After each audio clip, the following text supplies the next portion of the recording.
who do you think you want to take here with the 101? Here I think it's Caleb Williams, unless if I'm like sitting on like 3 really good quarterbacks. I mean, he has everything. He's sliding into an amazing offense. I mean, I think everyone already knows the situation for Caleb Williams, so it's easy to lock him in there. Yeah, I'm excited about him a lot, and I'm going to take Marvin Harrison Jr. because I do.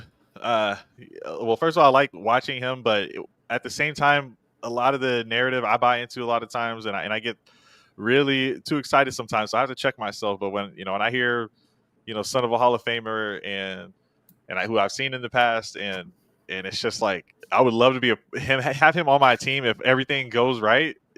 It's one of those. It's almost like a FOMO of I don't want to miss out on this guy if I'm sitting here at the 102. And I do love the explosion from Malik Neighbors, but Harrison, he looks really good out there, and I like the size, 6'3", good weight, good hands, very smooth. So I just don't feel like I can go wrong with Marvin Harrison right here.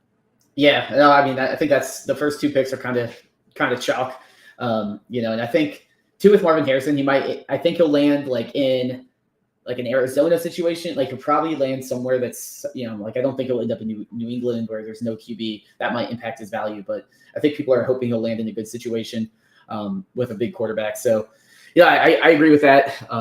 Yeah. What's his name? Like he's already I think most fantasy markets on my site, he's already like wide receiver 5. Like behind amongst all the other receivers. Yep. Yeah, like even if he comes out and has a JSN year, he's still going to be worth a first plus. Like there's a lot of insulation there. Yeah, and also on here you can change the third round reversal. I'm going to pull up a full draft. Marvin Harrison Jr. is going at the 112, and Caleb Williams is going at the 111. So 2 first round startup pick players here, and this would have him as wide receiver 5, behind Amon-Ra St. Brown, who I love, and ahead of Puka Nacua, your boy, at wide receiver 6, who's in the middle of the second round.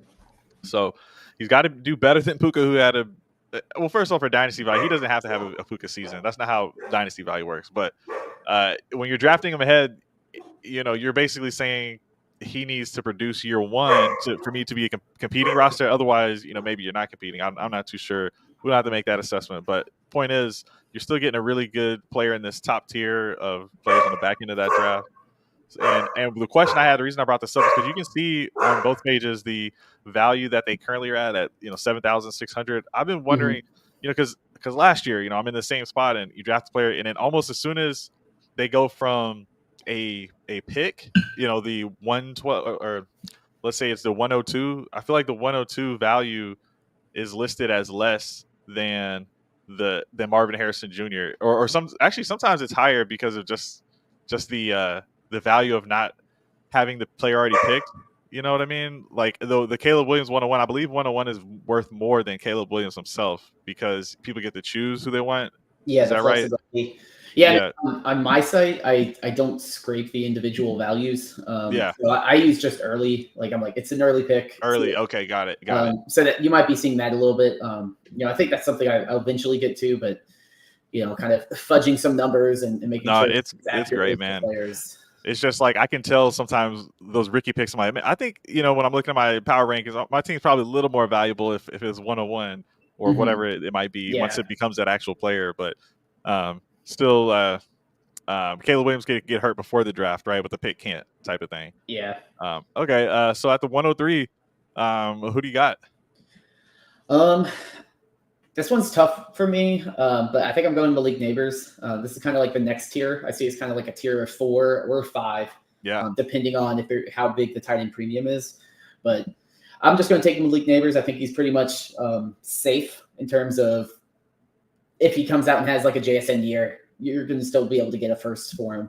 Like he's insulated and he's probably going to crush. I mean, he's already I think wide receiver 12 on most fantasy markets. So, I mean, he's already up there. Like people are already valuing him really high. Well, I'm going to, on purpose, steal your strategy because I want to see your explanation of the player that I'm not going to now take. So I'm going to take Rome Odunze here at the 104. And, man, this guy is incredible. I love seeing Matt Harmon's reception perception, all green route running. But, the measurables were fine. Like for someone of his size to be in the 4.4s, I was good with that. And dude looks good. He's catching everything. I love guys who can make those over-the-shoulder catches. like a Tyler Lockett and a lot of these other good receivers. Penix it reminds me of that Russell Wilson type of thrower, and relying on those deep balls. And so when you show me you can do everything at any level of the field, I really like what Rome Odunze can do, and happy to get him on my team. I'm still thinking that maybe Brian Thomas Jr. can be, fantasy scoring as good as some of these guys, but I'm not sure what the full route running looks like. I'm not saying he's up here, but point is, I just feel a certain level of comfortability with Odunze, and I am sad not to take who I was going to take next. So I'll let you go and see who you take, and I'm curious to see your thoughts on this guy. Yeah, I mean, I think Odunze is probably the safest pick at the 104 as well. For the 105, I'll take JJ. No, I'm joking. Oh. I'll be honest. Roll down. No. I think it's really just like a coin flip for like Daniels and May. Like if I knew how to scout quarterbacks, I'd be working in the front office somewhere. But to me, I feel like Drake May is probably the safer option. Like I feel like I'm an NC State guy, so I've watched Chapel Hill a lot. I'm not the biggest Drake May guy because he went to Chapel Hill, but the talent around Chapel Hill this year was really bad. Like they lost like Downs, like him with Downs like last year was incredible. So I feel good with him in like an actual NFL offense with NFL talent around him. And just his size, I think he'll probably be perfectly fine.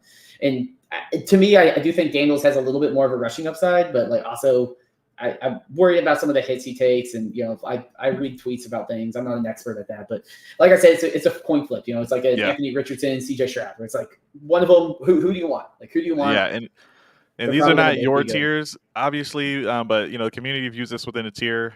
And I wanted to ask about Neighbors, because when I started this process in January, I did just default to Daniels ahead of Neighbors. I've had in campus to Kent leagues for 2 years, so I'm very well aware of him. But I just love rushing upside. It's the same reason I was taking Anthony Richardson at 102, except Richardson really crushed a lot of the numbers just everywhere physically.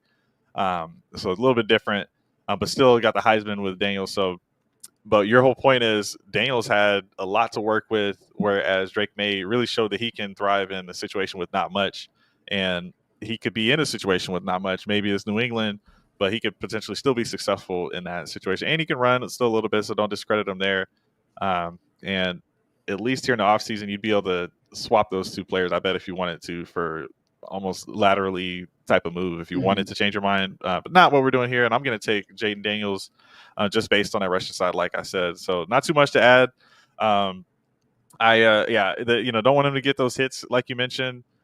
And I think I personally like the Washington spot better for both players. I don't know how much I want to weigh that in when it all comes down to it. I do think if I can just get, even with like a Justin Fields, just give me, like the people who are making that Justin Fields trade, they're kind of just hoping for a couple games that he pops off. Maybe he's starting at the end of the season.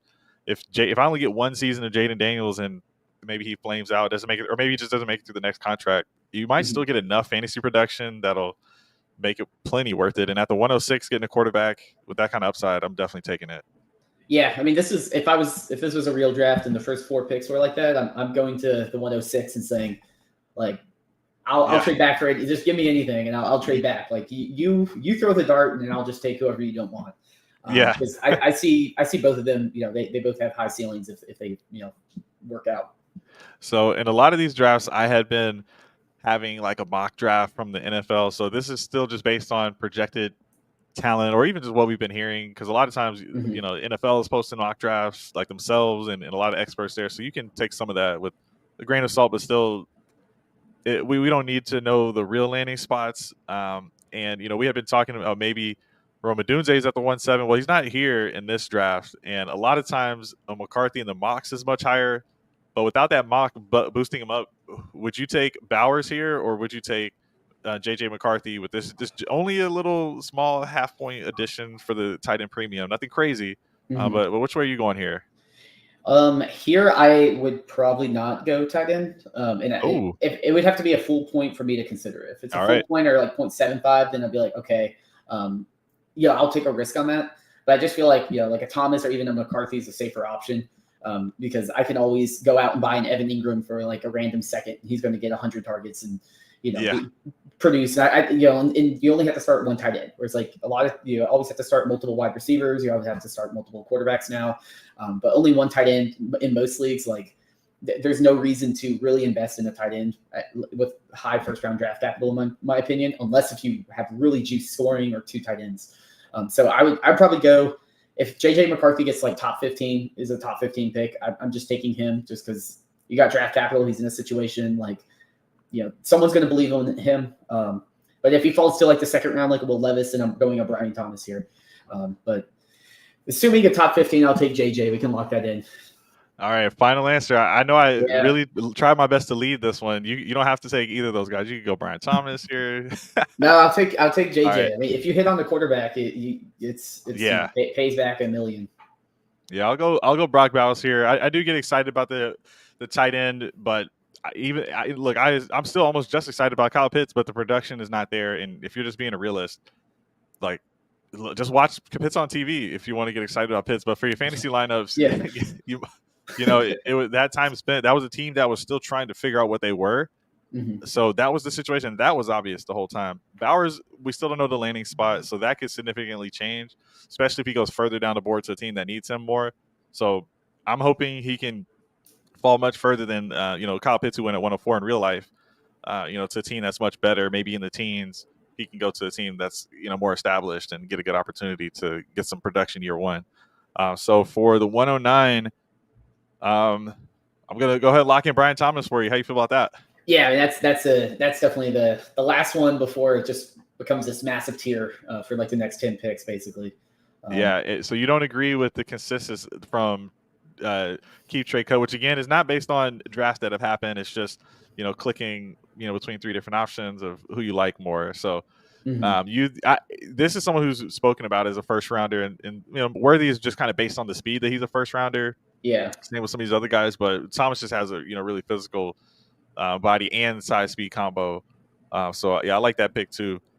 And we can keep it moving here, just because these things take a little time, and I appreciate all the time you've given us so far. I'm gonna go ahead and not predict some of those other quarterbacks to rise up, because that can definitely happen.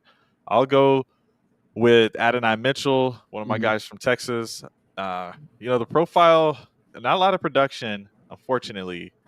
Played with Ladd McConkey and Jermaine Burton in Georgia for a little bit, and I think 16% target share over there, but came to Texas and helped them get into the college playoffs. Good size at the combine, tested really fast in the 4.3 speed. Said that he holds back during games, so maybe he can play faster, but it was really more so that he can make it through all of the plays in a drive and just make sure he's always on the field. So, this is a guy who could be always on the field for an NFL team. And, with that size, I think he'll be a good target out there. We just got to hope that some of those red flags we're seeing, of, kind of lack of production, I can't really explain that. So hopefully he can pan out there. But who do you got at the 111? I'll say if Penix is a first round draft pick, I'm probably leaning towards like a Penix. If not, I'd probably say I'm taking Worthy, because I just think the community is going to be, they're going to be like, look how fast he is. And Worthy also, like, they'll always compare him to other fast receivers and be like, they didn't do anything. Oh, yeah. But it's like, he is way more of a prospect than any of those other people that just ran fast, 40s. So I think Worthy here has like the most hype around him. And that's why I would take him here. But if Penix is a first round pick, I think the value is just too good to give up. Yeah, and they've got him back to back here. Again, early projection. I like Penix, mentioned him earlier, and good to see you putting some respect on him as well. I mean, dude did get to the college playoffs, and he could throw it. And if he lands in like Minnesota too, I mean, like there's a lot of situations where it's like if he lands in Minnesota, he's probably going at like the 109. There's even reports of Raiders trying to get him, and currently they've got Devontae Adams and Myers. Michael Mayer's no slouch. There's some weapons there. Okay, so here, and with Worthy, early breakout age too, like that. It definitely has some production on his profile. I'm a big fan of Troy Franklin. I'll take Ladd McConkey here. I mentioned him out of Georgia. Guy looks really confident when he's out there, can catch a lot of those balls, and not a lot of drops. It's good. It's a good player. I think he might go high second round, maybe into the first round, but probably high second round. So take a shot on him here. So that'll end the first round. Second round, who do you got to start us off? I'll probably just take a Troy Franklin. I think that's probably the last like wide receiver that has some value here, especially with how the board has fallen too. Like, yeah, there's a lot of running backs left. Like, I don't know which one's going to be better. Like, they're all somewhat close. I don't feel like I need to pick the first one. Like, let me get the last wide receiver of this tier, and then I can just kind of pick up the scraps later. Yeah, absolutely. I'm going to assume one of these guys goes to a good landing spot. So I'll take Trey Benson and pretend he got the best landing spot. Also like the 4.3 speed. And 2 years ago when I watched him, I like the a lot of the breaking ability of those tackles and just being able to, it just looked like he was like kind of a crazy guy to take down. He's had some injuries over the year, but it's hard to imagine there not being a first round running back. Mm-hmm. Also, but we also see like the Keyshawn Vaughns get pushed up randomly late in the season, and it happened like with Clyde, and sometimes there's fool's gold out there, so can't just all be landing spot dependent. But still, I like the rest of the profile for the most part. What do you got with the third pick in the second round? I'm going to take Penix here. Nice. I think we already kind of talked about him, but I think even if he's like worst case, he's like an early second round pick in the real NFL draft, and if that's the case, I'm still I think this is probably the range where it's like he could be like a Will Levis value. This is probably where you took Levis. Yeah. Last year. Yeah, exactly. Okay, so let me go ahead and I think I'll go to Jalen Wright, running back out of Tennessee. Like the profile, some of the stuff I'm working on, I've got him highly rated as a phenom and really like this guy. So, Jalen Wright, come on down. Who do you got at the 5 spot in the second round? Yeah, I'm going Jonathan Brooks here. I'm not too concerned about Texas. The injury. Like, if he has a slow start, who cares? It's a second round pick. Like, if I'm getting meaningful production, which I think Jonathan Brooks will be playing meaningful minutes once he comes back 100%. So awesome. And I'm going to keep the running back run going. I think Corum will be getting those meaningful touches immediately. And I think they'll be at the goal line. So I think he's definitely going to get a role somewhere. So I feel good this far out in April drafting a Blake Corum. Mm-hmm. All right, 7th spot, second round. Who do you got? I'll take it. Already has JJ McCarthy. Yes, I'm gonna. Oh yeah, I guess if we're going by team, I would say this is a range where I'd probably take Bo Nix just because positional value. But if we're not exactly doing that, but I did mention it just in case you wanted to. Like, what would I do for this team? But it really is BPA, right? Yeah, I mean, I think here, I think Keon Coleman's kind of giving QJ vibes, where it's like, even if he does good, not like prospect or anything, but like the community's down on him, so like he really has to come out and like wow people for people to be like, oh, I'm willing to go pay for Keon Coleman. So to me, I'm good with just picking up Bo Nix. I know Bo Nix probably will end up in like a situation that needs a quarterback.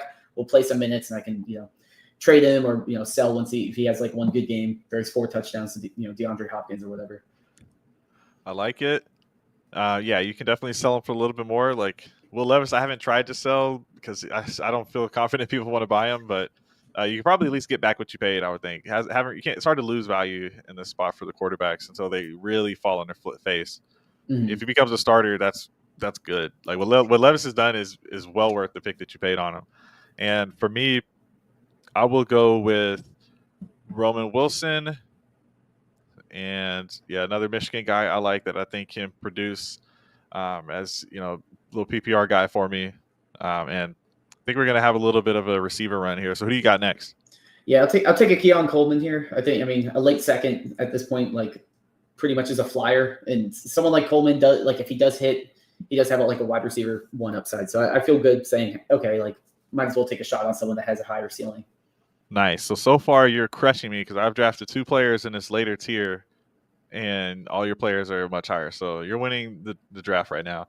If we keep the score home. Yeah, if those values never update. Yeah. Okay, so next I am gonna go with Ricky Pearsall. Mm-hmm. And I mean, if you've seen the highlight, and that's all you need to watch. He's got good hands, man. So let's see where he goes, but we'll keep this thing moving. Who do you got at the 11th spot? I'll take Leggett here. I think he's he's an interesting player. I'm not an amazing scout by any means, but I certainly think he has. Some teams will like the kind of role he plays. And, if he lands in a good spot, I could see him being a really good wide receiver too. Well, I might need to look at the rankings for this pick because I'm getting crushed. I'm gonna go with Jalen Polk here with this next pick, who I already believe in regardless. I like all of these Michigan receivers. I like the other one just as much. But I shouldn't have said that. It's your pick in the third round to start us off. Who do you got for us? I'll take the Braelon Allen. There we go. Because running back bodies, they're going to hit your lineup. And I'm just going to take a bunch of them. So, like, he's got a solid profile. He'd probably get decent draft capital. So I'm good with just rolling with him in the third. Yeah, even if he's AJ Dillon's getting work. He's got that similar body size and not great hands. So, but decent vision as a runner and youngest of all these running backs. So he'll be on your team for a while as long as he gets a role. I'm gonna go Jatavian Sanders out of Texas. I liked his tape. I mean, it wasn't even just watching the tape. I was watching a lot of these games live and really great hands. Caught a lot of important play balls to get that first down and stuff like that. And a lot of times had some of the more yards and receptions on the team out of even the other receivers.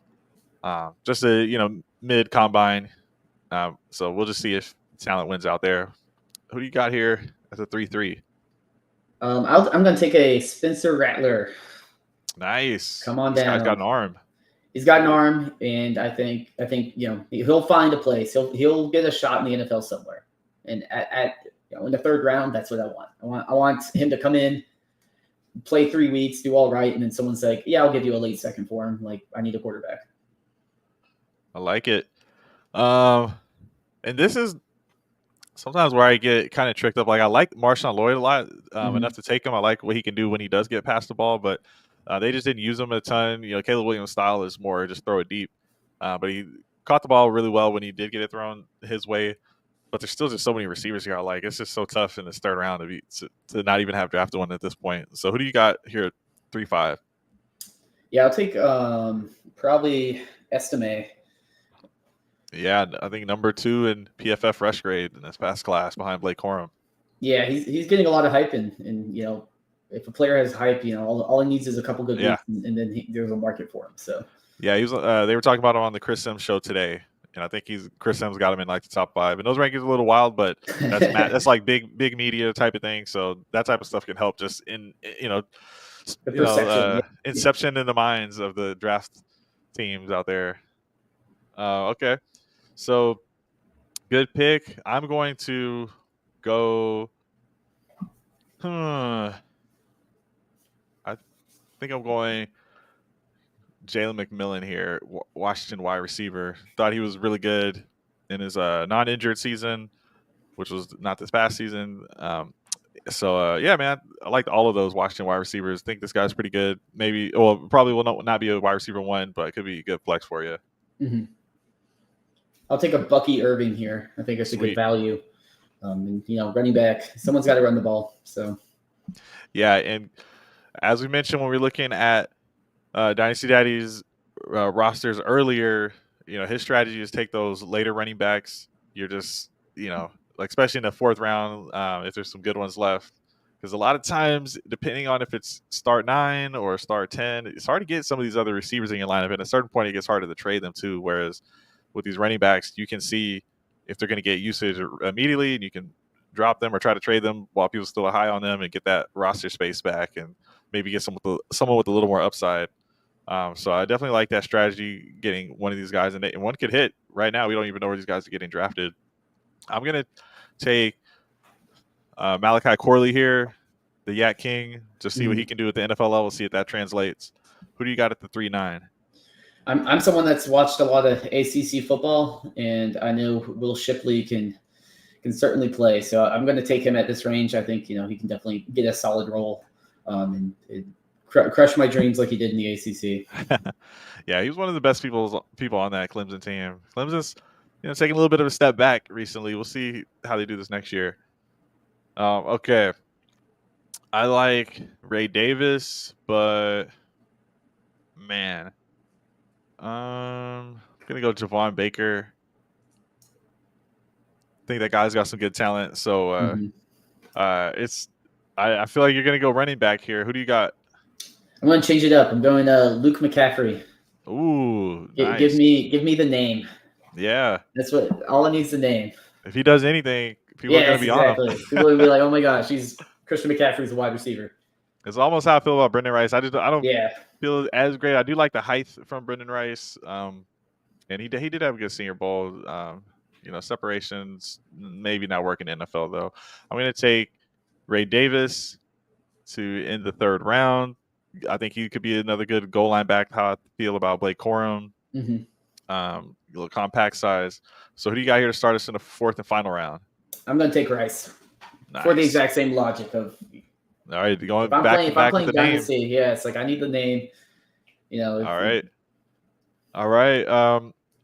Here I will take Devontae Walker, who's at the top, just because I think he'll the 4.3 speed may be enough to get him drafted at this point. It could be to a good team, so we just don't know what it is at this very moment. I just feel like teams like to draft that speed. The hands are awful, so that's the big red flag. Who do you got at the 4.3? Yeah, here I'm probably going to take another guy with a name, Frank Gore Jr. Ooh, I think he's 3 in a row. I love it. Yeah, got to keep the streak going. All right, cool. So we're flying through this here. I'm taking. I believe I have him at tight end 3, Ben Sinnott. Really good average depth of target, getting downfield. Hopefully, he gets a roll early. But he seems to be just good at moving in open field. Great hands. I think this guy can be really dependable. I like Ben Sinnott a lot. Who do you got out of the 4-5? Yeah, I'm going to take Joe Milton. I think nice. I like just stacking. This is the perfect range to pick up those like super cheap backup quarterbacks that are going to come in. They might, if they play, you might be able to flip them for easy profit. So yeah, at minimum, he's got a top 10 throw power in the league. Like, this is a guy who on Madden you could just force him in your lineup, in the starting lineup, and just launch deep balls. And as long as you're not trying to do anything with accuracy, just launch it down there with throw him on Miami and bench Tua or something, and in your money. Throwing that to Tyreek. I'll go with Theo Johnson. Go with another high RAS score tight end, just with some physical upside. Who do you got at the 4-7? Yeah, here I'll probably take Michael Pratt. Okay, sticking with the plan. And I actually like him more than Joe Milton, even though I like the throw power from Milton. I just think Pratt probably gets a chance at some point. I feel pretty good about it. I know he's a little banged up last year, so I think I like also like a Jordan Travis is there, but he's going to be injured for a while. They don't really have like a Hendon Hooker situation where you're like holding on to him and that was rough. And Travis looked pretty good. That was a guy I was always wondering about because he has the rushing upside, but the specific injury definitely puts that into question how much he can do that. And I was going to say that Sam Hartman had a pretty rough pro day. So did Joe Milton. Some of these guys I do want some rushing upside if they're this late, or I want to feel like they actually have accuracy or some elite trait about them, like how Milton has the throw power. I'm gonna go with another Raz darling, who I've got listed as a phenom here, Isaac Orindo. Really good combine, and not even necessarily better than his own teammate. So you're kind of just hoping a team just buys into the athleticism and gives them a shot.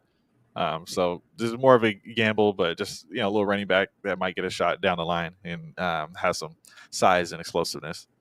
So we're getting down to the end. You've only got a couple picks left. I know. I'll probably take. I'm leaning. I'll take a Johnny Wilson. Let's change it up from all the running backs. All right. I think it's a dart throw, but it's a late 4th round pick. And there's a lot of wide receiver talent here. So who's to say he's not one that is better than a lot of them in the class? Yeah, he maybe converts to tight end. I mean, guy's huge. I'm going to go with Malik Washington, the true Yak King, number 1 in yards after catch this season.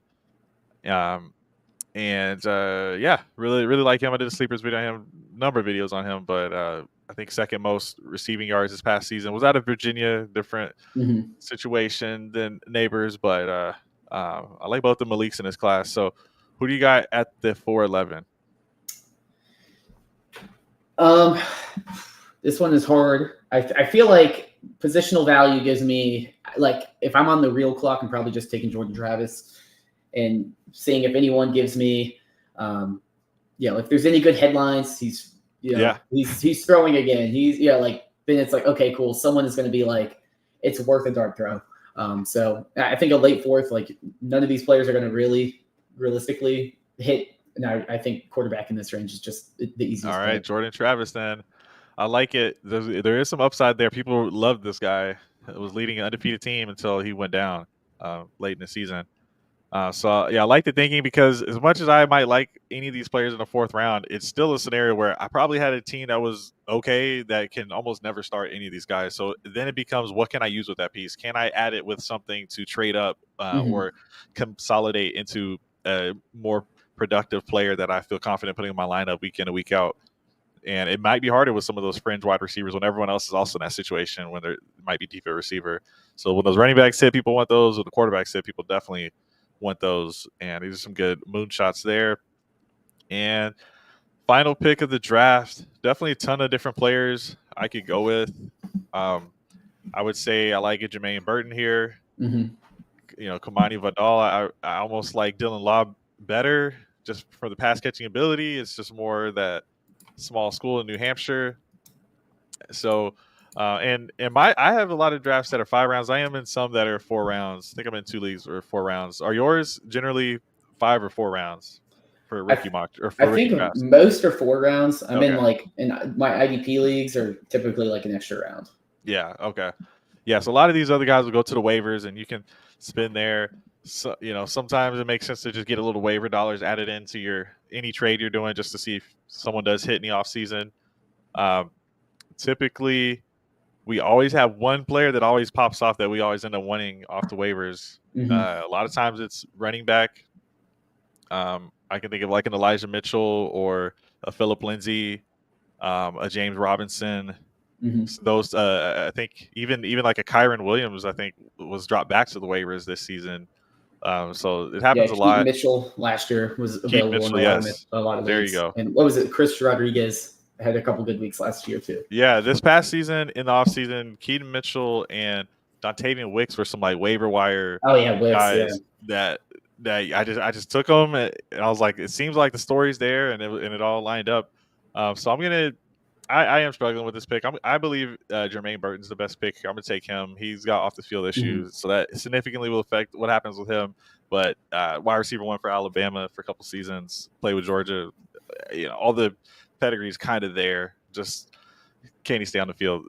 So anyway, a good draft. Like the strategy, very different, I think, from some of the other mocks I've had. So it's been great to see you come in here and switch it up. Way more quarterbacks, I think, in this one than some of the other ones, but it's super flex and it makes sense. And we've had Brock Purdy hit from the final pick in the draft. No one's drafting that guy, right? And sometimes you just take a stab and see what happens. So I'm going to get you out of here, but I did want to give you a chance to mention anything else from the Dynasty Daddy platform that you want to mention for the folks out there. Yeah, I mean, I'm always doing stuff. I need to get more active in my Discord, but I do have a free Discord that if you go to my site, you can easily join. I post dev blogs there at least once a week about new features rolling out. And you also can check out the release notes. I recently added that as well. I'll try to keep that updated with any sort of changes on there. But I got a lot in the works trying to get things up to ready for the regular season. So definitely tune in and join the Discord. That's probably the best place to follow me there. I also got a Twitter, but that's Twitter. If you guys go to DynastyDaddy.com. On the right side here, it shows join the Discord. It shows release notes, and also the Twitter is right here, all at one spot. So everything you do, man, is pretty neat and nice. And this is all to help you guys out. And I really appreciate you, Jeremy, coming on the show. Guys, you can follow me on Twitter at DynastyFF and find me on YouTube and Spotify at Dynasty Football Key. Jump into the Discord. Check out the Patreon. We got some new stuff that we're going to be bringing to you guys over the course of the season, and really excited for this NFL draft that's coming up. We're only, it looks like, 16 days away, so it'll be Thursday. It's not a Friday. It's starting on a Thursday, the 25th. So we're just about 2 weeks away, man. I'm excited. I I have most of my drafts, maybe a month or two after the real NFL draft. I've been in some that start as soon as the first pick in the real NFL draft starts. Those ones are tough. And the clock starts. Those are tough. When is the earliest that yours are starting this year? I think it's usually like the week after the draft. Okay. Nice. I like having it a little bit after, but yeah, I mean, the week after the draft, everyone is like, okay, let's go. Let's go. The hype is there for like a month, and then it dies down, and like June, July, people are just waiting for football to get back. Yes, sir. Well, I'm ready, and again, appreciate it. Thank you so much for jumping on the show. And for everyone else out there, have a good night. Good luck in your leagues. Check out DynastyDaddy.com, and hope to see you in the next video.